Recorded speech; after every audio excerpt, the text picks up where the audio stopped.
You know, let me say this. Elections are about two things. Elections are about heads and about the heart. So the head is the plan or the manifesto, you know, the things that you launch. That is meant to bring and sell your agenda and tell people what you intend to achieve. Mm-hmm.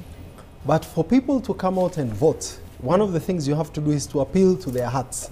And at times appealing to their heart is might not be as intelligent as the way you'd want to appeal to the minds of people. So for me, what I see it is the galvanizing your base, that if you don't turn up, if you don't come in numbers, mm-hmm. Then we might not get this thing. So for me, I read the strategy of now that the president has come out clearly campaigning for his competitor, then the only thing that you would throw into the fall is that, you know, he's still the commander-in-chief.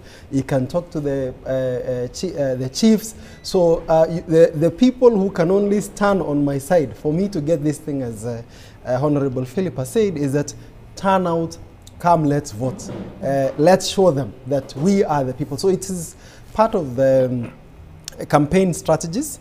I think for me, what I would say is that hopefully it remains at that it is not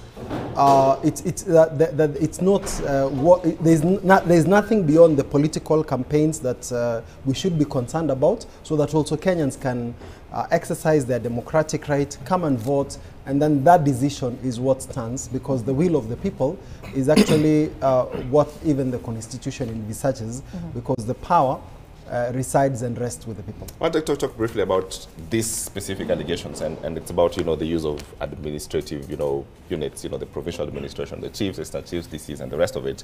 It's not the first time we're hearing of these claims, but the deputy president is part of the system as well. So, benefit of doubt, does he know something that we don't? You know, I mean, if you are part of the system, and His Excellency, the Deputy President of the Republic of Kenya, is second in command.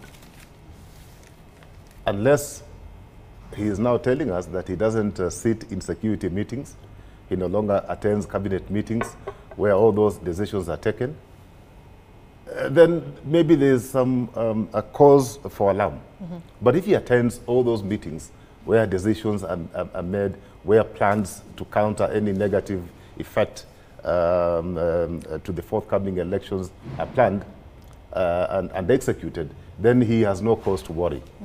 Mm-hmm. But you know, making sweeping statements, and for that matter, in my view, which are quite dangerous, because, you know, 4 days for elections, and second in command is casting aspersion in the electoral system. I think I mean, we need to be a bit careful with our utterances at this point in time.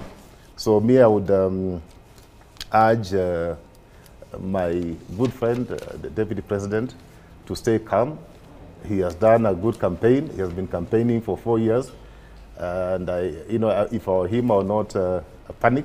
Like my brother said, I mean, this is a time maybe to whip emotions. But don't you see there's some sort of, you know, legitimacy to his concerns with regards to those allegations? And, you know, talking about, you know, those leaflets, you know, found in those parts of the country. And of course, we also know there are some people who've been actually arrested with regard to the same. You see, that's why the allegations, and they remain allegations until they're proved. Because we don't know who is behind this mischief. It could be either side. Okay, so let us treat it as mischief, and what I would urge the security agencies is, you know, to ensure that those behind those leaflets are arrested and put where they belong. Put where they belong. But I think there's no cause for alarm. This is nothing new. Leaflets have been there before, you know. But I think the only difference this time round, I think. And I don't want to speak on behalf of our security agencies, but I think from the experience we've had in 2007, 2017, they are more prepared for any eventuality.